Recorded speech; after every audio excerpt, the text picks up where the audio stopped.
welcome to this Jets Overtime special brought to you by Moody's. Coach Glenn, I've played against him early in my career. I know how passionate he is about the game. Just the way he coaches, the way his players play. So I think that was, the biggest thing for me, and just the opportunity, the fans, of course, the city. And, when you win here, there's no better place to win. For me, I made a home here. And, a lot of my friends here, I built a bond with guys like that, and it would hurt me to go somewhere else. To me, it was very important to stay here. Welcome to Jets Overtime. Our free agency special is presented by Moody's. Eric Allen alongside Quincy Enunwa. Coming up, we're going to hear from both Caroline Hendershot and Ethan Greenberg. Q, the Jets added players in free agency. The headliner being potentially a new starting quarterback in Justin Fields. What do you think about the fit? Yeah, I love Justin Fields because you give Garrett Wilson some comfortability, right? I think we've seen that in past years where the quarterback and the receiver have some synergy. Now have that great combination that we saw at Ohio State, right? A lot of great plays. Hopefully they can remake that with the Jets uniform now. I think ultimately, though, I love that they're doing a lot with the coaching. They're bringing guys in that have to do a little bit of development, but the coaching is so confident that they're like, hey, we can make this guy really flourish on this offense. All right, how about this? Justin Fields is 26 years old. The average age of the Jets free agency additions, 26. Exactly. What does that say? I mean, listen, that's exactly what I'm saying, right? The coaching, right? I think you bring in a lot of guys that know what they're doing, so that way you can have these young guys and really build them up. You think about the Detroit team from a year ago, even a couple years ago. They were bringing guys in that they could build up and make sure that they played the way the system was supposed to be played. It's not a lot of older guys. I think in the past, maybe in 2015, we brought in a lot of guys hoping to win now. This team wants to really build up and make sure they can win for years to come. Quincy, the Jets definitely worked on their depth in free agency, and they targeted younger players, including Justin Fields. For more on his journey, let's go over to Caroline. Yeah, I'll give you a little background of how Fields got to becoming a Jet. He began his professional career in 2021 when he was drafted to the Chicago Bears with the 11th overall pick. In his 3 seasons there, he started 38 games, threw 578 passes for 40 touchdowns, and rushed 2,220 yards for 14 rushing touchdowns. In 2022 with the Bears, Fields rushed for 1,143 yards, which is the second most by any quarterback in a single season. The following year, in 2023, Fields became the 4th quarterback since the 1970 merger to have 5,000 passing yards and 1,500 rushing yards in their first 30 starts. Then, after the 2023 season, the Bears traded Fields to the Pittsburgh Steelers for a conditional 6th-round pick. Where, Caroline, he was slated to be the backup for Russell Wilson, but Wilson hurt his calf in the summer, and Fields was named the starter for the first 6 games of the Steelers' 2024 season, in which he went 4-2. He finished the year with a 93.3 passer rating, a completion percentage of 65.8%. He threw for 1,106 yards and 5 touchdowns, just 1 interception, and on the ground he had 62 carries, 289 rushing yards, and another 5 touchdowns. Fields' completion percentage, his passing touchdown to interception ratio, and passer rating were all career highs in 2024.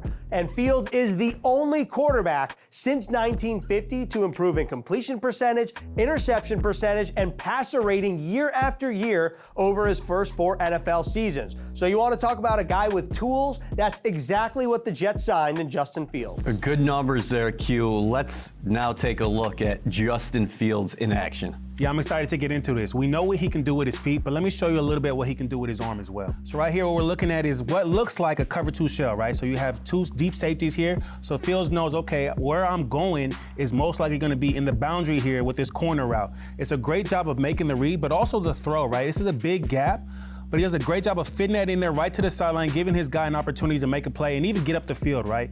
So the biggest thing when you have your quarterback, right, he's got his back to this side right here, right? That's the rollout right here. He squares up, sees nothing over here, and finds his guy in the back side of this play for a big gain. Squares up, throws with anticipation. Exactly. So then this is another way that he can use his arm, but not just his arm. It's a great chance for us to see what he can do with his legs, right? The escapability of a young quarterback, another cover 2 shell. And a lot of times with this play right here, what you're going to look for is this guy running this post right here. Now, the route could have been a little bit better. It's hard to throw that ball right here. You're bending right here, and you're making it very muddy for the quarterback, so he can't make that throw. But again, he's got his legs, and he gets an opportunity to get out of the pocket and still make the big play. Justin Fields has averaged 50.2 yards per game throughout his career on the ground, so let's see him running the rock. Yeah, running the rock, baby. So this is what he does so well, right? Only 3 quarterbacks have had 1,000-yard rushers, and this is one of those guys. So now on this play here, what you got is a great zone read. Now, the Detroit offense last year wasn't one that really dabbled in zone reads, but you know they're gonna have to implement it here. So a great read here. You see your defensive end crash down. That's what you need to see to take that ball and bring it home. What is also very helpful is you've got a tight end that pulled 2 guys, right? So you got a guy here and a guy here going with your tight end to the flat, and it's just too easy for him. Nice touchdown, just kind of getting in there, and those are the easy plays you can get in the red zone. You have opportunities to make multiple plays. Justin Fields is going to have a great opportunity here with the Jets. Coming up, we're going to flip it to the defensive side of the ball on our free agency recap presented by Moody's. This segment is brought to you by Moody's, a proud partner of the New York Jets. Welcome back to Jets Overtime. Our free agency recap is presented by Moody's. Eric Allen alongside Quincy Enunwa. We've been talking about the quarterback position a lot here, but how about the Jets defensive quarterback? Jamien Sherwood signs a 3-year deal with the Jets before free agency starts, and we knew he was going to have multiple suitors. What does that say about GM Darren Muji getting this deal done? I mean, I think he's already on the right foot, right? He's getting off to the right foot. You're talking about a guy that's a leader on this team, a guy that stepped up last year. He wasn't supposed to be the starter, came in and did exactly what he needed to do. A young guy that's built through the team, through the draft, and he's continued to develop every year. Sherwood last season led the National Football League in solo tackles with 95. He had a career high with 154. When his number was called, he was ready for that opportunity. Yeah, and I think he was also ready for that big payday. He deserved it, right? I think this is a guy, again, that I'm really excited about because he's sideline to sideline. You usually talk about that sometimes with safeties, right? A rangy safety, and this is a former safety, right? He comes in and you can see that. He flies around the field, but he's also willing to put his head in the middle of the play. He'll knock an offensive lineman down, whatever it takes. In addition to Jamien Sherwood, the Jets were active on the defensive side of the ball during free agency. Caroline, what can you tell us about that? Yeah. Not only did the Jets bring back Jamien Sherwood, but they also re-signed defensive back Isaiah Oliver and linebacker Jamin Davis from last year's team. Now, on top of that, they added a lot of young talent to the defense during free agency with players like cornerback Brandon Stevens, safety Andre Sisco, edge Rashad Weaver, defensive lineman Jay Tufili, and defensive tackle Derek Nnadi. Now, Nnadi has been a part of 3 Super Bowl champion Chief rosters. Stevens started all 17 games for the Ravens last year and ranked 8th in total snaps among all cornerbacks. And Sisco had 8 picks, 24 PDs, and 3 forced fumbles in the 63 games he played for Jacksonville the last 4 years. So the biggest takeaway to me is that the average of these 5 free agent players is just 26 years old, like you guys have been saying about this free agency class. They're young, but they bring a ton of experience to this Aaron Glenn defense. All right, speaking of youth, Q, the Jets have some really young, talented pieces on defense. You go at the cornerback position, you got Sauce Gardner. Jamien Sherwood re-signs here. You talk about the Williams brothers, Quinnen Williams and Quincy Williams. Will McDonald had double-digit sacks last season. Jermaine Johnson is coming back. You have some pieces here with the Jets. Now, let's go back to that secondary right now. Caroline just talked about Sisco and Stevens. Stevens figures to be CB2 for the Jets in 2025. And that's a big responsibility for him, right? You're lining up across from Sauce Gardner, but man, I'm gonna go through the film and really show you some of the things that make him so good. I'm gonna really go into detail here because this is receiver work. This is my favorite stuff right here, right? So you're gonna have Scary Terry right here going against Brandon Stevens. This is not an easy matchup for a corner, but he does a great job of mirroring him. Again, with cornerbacks, your job is to mirror the receiver. Anywhere he goes, that's where I go. So it's a good job. Okay, inside, I'm not gonna let you get out there, and then I'm gonna stop you from going ahead. And then watch the catch-up speed with the ball in the air. The biggest thing for a corner when the ball is in the air is to get into his body. So you see the space here, but then watch as he closes it off and makes the play. Just a great job from this corner, mirroring from the beginning, staying with his receiver, and then closing it up to make it a hard catch. Another thing that I really like about him is that this is a corner that'll stick his face in the run game, right? You see a guy right here, one of the best running backs in the league. The hole is open. You know exactly where he's going, and there's no pause. It's just, let me go and make this tackle for my defense. And that's a big thing. You need that on the outside because those holes are going to be open. The defensive line is doing their job to stay in their lanes. It's up to you to fill that hole. All right, let's talk about a kid from Queens, a kid who grew up in Valley Stream. Andre Cisco has come home to the Jets. Absolutely, and so I know he's excited, and I can't wait to get into this right here. So this is a good job right here, right? In Jacksonville, they did a lot of too high safeties. So he may or may not be doing that in this defense, but I just want to kind of show what he did so well, especially on this play, right? So from the top right here, this looks like a cover 2 look right here, right? So he's got this half of the field. This other safety has this half of the field. They do a good job of staying there, but watch this, right? So most times your job is to cover these guys here, and you let this guy kind of cover here. But if somebody goes in the middle, you got to be making sure you're watching that. Patrick Mahomes sees an outlet. He thinks he has a guy, but watch the range to go from here to over here to end this play.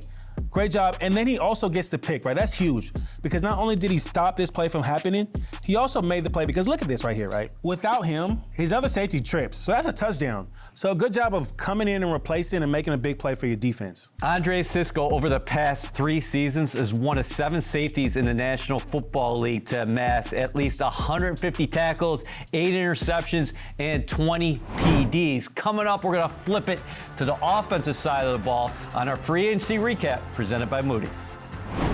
Learn more about how to join the Jets in London with an official ticket and travel package by visiting onlocationexp.com/JetsLondon. That's onlocationexp.com/JetsLondon. Welcome back to Jets Overtime. Our free agency recap is presented by Moody's. Eric Allen here alongside Quincy Enunwa.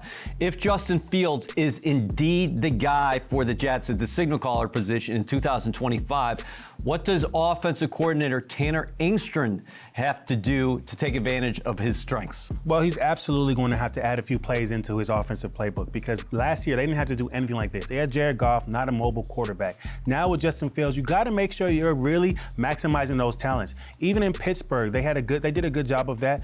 With Russell Wilson, he had about 49 design runs, whereas with Justin Fields, he had about 63, and he played one less game. So they know what they have to do in Pittsburgh, and in New York, they're going to have to do the same thing. Bottom line, though, the Jets are going to put a major emphasis on the run, don't you think? And with Fields, you can do RPOs, you can do zone reads, obviously boots as well. And this is a team that is going to go to a lot of play-action looks. Yeah, and we talked about it before. This is actually a team offense that uses a lot of play action. So if you can add your quarterback in there, your running back in there, it just allows you to make some bigger plays. You give these playmakers the ball, especially when the defense kind of sucks up and thinks that this is going to be a big run play. All right, well, let's get a bigger taste on what the Jets actually did free agency as a whole on the offensive side of the ball. Ethan, what can you tell us? Well, like you guys have talked about, the main attraction for the Jets on offense was no doubt Justin Fields. But let's talk about the guys around him that the Jets added through free agency. And up front, the Green and White added Fields' college teammate Josh Myers, who started 50 games over the last 3 seasons at center for the Packers. He started all 56 of his NFL games at the pivot. The team also added another big man up front in Chukwuma Okorafor, who played just 1 game for the Pats last season, but the former third-round pick started 33 games for the Steelers at right tackle from 2020 to 2022. In terms of pass catcher, the Jets added a tight end in Stone Smart, a wide receiver in Tyler Johnson, and a familiar face for Aaron Glenn in wide receiver Josh Reynolds. Reynolds played 3 seasons in Detroit with Glenn on the staff from 2021 to 2023. And also, let's not forget about special teams. Got to give some love there. The Jets re-signed returner Kene Nwanwu and signed Chris Boyd, who's been a core special teamer since he was drafted by the Vikings in 2019. Yeah, of course, the Jets have a new special teams coordinator in Chris Banjo.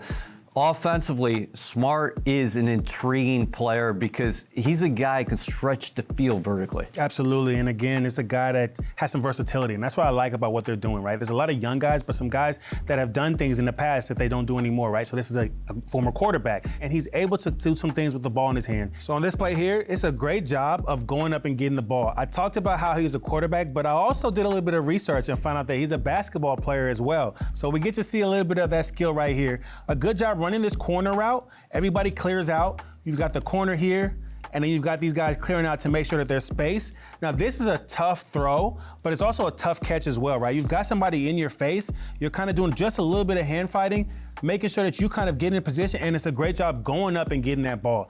Get that football. That's what you want from your tight end, right? They got those big bodies. I want to throw it up there and make sure that you can make the play for me. In 2023 and 24, Smart averaged 13.4 yards a reception. How about at the receiver spot? Tyler Johnson is also a converted quarterback, but with the Rams, 26 receptions, 291 yards, and 1 touchdown last season. Yeah, exactly. And so this is another guy that's going to be a little bit of a developmental guy, a guy that you got to kind of see what you can get out of him. But what I love is what he did with the ball in his hands on this play, right? So you've got a simple drag route. A lot of times, if you're a good player, you can make these things shake and make it really big. So a good job of understanding leverage, right? So you know that this guy behind you is going to overrun it. This is what they usually do. So he catches the ball, good job turning around, and then watch him do it, right? So good job. Look at this, man.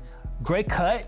Making two guys run into each other. Those are the highlight plays you love to see, right? And then just continues to go, making plays, looking for his blockers. It's a great job by him and a great job overall. It's something that you want to see going forward. Quincy, that game actually was week 1 last season in Motown against the Lions. You know who the defensive coordinator was? AG. So he saw Tyler Johnson in person. He knows what he's getting here with the Jets. Don't go anywhere. Coming up, we got a little game we like to call Make Your Case.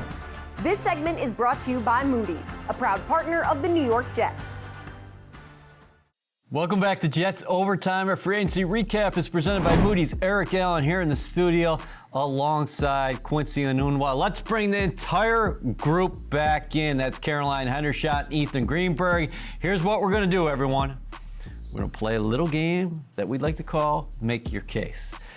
Who is going to be the Jets' most impactful free agent? Here's the trick. You can't pick a quarterback, and you cannot pick a Jet who is re-signed. So I'm going to start with you, Caroline. All right, I'm going to go with safety Andre Sisco then, because since he was drafted in 2021 and joined the Jaguars, he's led that group with 8 interceptions, picking off quarterbacks like Patrick Mahomes twice. So while people might look at his last season and just see 1 interception and only 7 PDs, you have to kind of look at the whole picture. In those last 3 years on the Jags, not only did he have 8 interceptions, but he also started 44 of the 46 games he's played in. He had 22 PDs, and he had a combined tackle total of 203. So he brings a lot of experience to this defense. Where are you going, Greens? I'm not going offense. I'm not going defense. I'm going with Chris Boyd on special teams because that's a changing landscape for the Jets. You think about Brandon Echols, who's been a staple on special teams. He signed with the Steelers. Irv Charles dealing with a knee injury that he's recovering from. Chris Boyd could step in and be the team's starting gunner, or at least one of them, under special teams coordinator Chris Banjo. And you think about what Chris Boyd has done since 2019. He led the Vikings as a rookie in special team snaps. He did that a couple seasons after. He was second on the Texans in special team snaps last season. So I'm picking Chris Boyd. All right, that's interesting. A little curveball there from Greens going special teams. How about you, Q? I'm going with the champion, right? We talk about coming in as a new head coach, new GM. You want to change the culture. And how do you do that? You bring in a guy that's won 3 championships. Derek Nottie is the guy that's going to be my guy in this game that we're playing because he knows how to win. He knows what it looks like to build a championship. And on that defensive line, you got to have somebody older that really knows what they're doing. And I like bringing him in and being that guy. I'm going Brandon Stevens. I like that size-speed combination. He's also 27 years old. He's got 32 career PDs. A couple years ago with the Ravens, he played very well. And I'm betting on the Jets in terms of development with defensive coordinator Steve Wilks and Chris Harris and Dre Bly. And who is the Jets head coach? a guy who played this game at a very high level at the cornerback position. That's Aaron Glenn, of course. Okay, as we close and we look ahead, what do you think about the Jets roster after a couple waves of free agency? I love how they filled out the depth, right? You're talking about some guys that can really go out there and play in different spots, and the biggest thing for them is development, and I can't wait to see how they do that. Yep, the seasons are changing. The draft is around the corner. We will see you soon for our draft previews.